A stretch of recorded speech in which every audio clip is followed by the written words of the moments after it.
Check out na kami.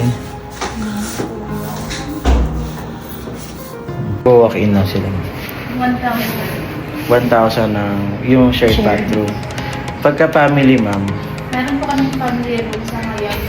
For po natin is 3,000 per 3,000 per night.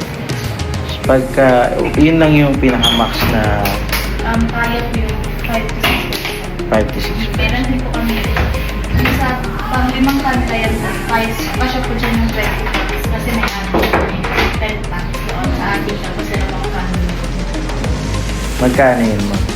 Sa ating naman is per head yun doon. Kasi ito sa taas ng 13 na yung may saving pa. 40 to 40. Okay. Sige po. Thank you po. Ang ganda dito sa La Bella Casa kasi only yung tubig. Tapos yung wifi sobrang bilis, guys. Salamat. Kung nagbablog kayo, pwede nyo ma-upload agad lahat. Yun lang. Thank you. Thank you, ma'am. Bye po. See you next year po. See you po. Message lang po. Okay po. Thank you po. Hello guys, welcome back sa Team Traveler Vlog. Ayan guys, kung makikita niyo, wala akong masyadong photos na na-upload dito sa La Bella Casa de Boracay. Pero kasi guys, may nagawa na akong unang video nito na sulit ba ang hotel na 850 pesos na na-book namin, which is yung La Bella Casa de Boracay. And pwede nyo siyang panoorin guys sa nauna kong in-upload na video. Yun lang, salamat!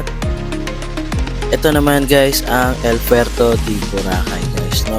As you can see guys, meron silang pool and we booked this one naman guys sa Agoda for 2,300 pesos guys. So ayun, kaya kami gumagawa ng videos o nag-upload ng sabay ng mga accommodations namin guys kasi gusto namin malaman kung alin ba ang sulit sa dalawa, yung budget meal hotel ba o yung mahal na hotel. Dito sa El Puerto guys, included nga pala dito yung breakfast namin. So ayun, titingnan natin guys kung sino masulit and mamaya ipapakita namin yung room na nabook namin. Thank you!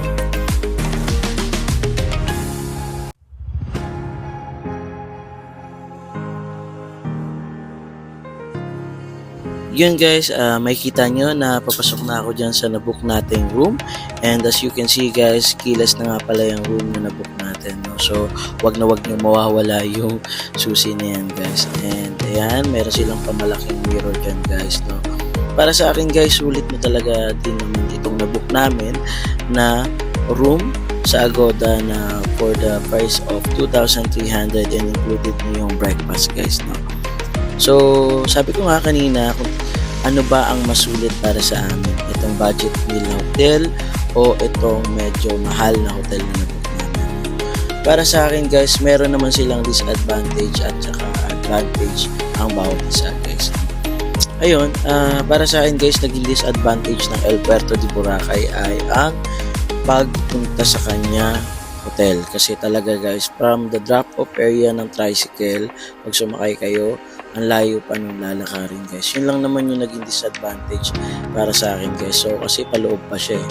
And yun nga, hindi ganun kaganda yung location para sa akin guys. Pero sa hotel and rooms na binigay nila, kung malinis ba, malinis naman guys. So yun nga guys, kung papipiliin kami kung El Puerto ba o La Bella Casa de Boracay guys. So yun nga pala guys, tong El Puerto de Boracay, ito nga pala yung El Puerto na nasa Station X. So kung mamimili kami guys, siguro pipiliin ko pa rin guys yung La Bella Casa de Boracay.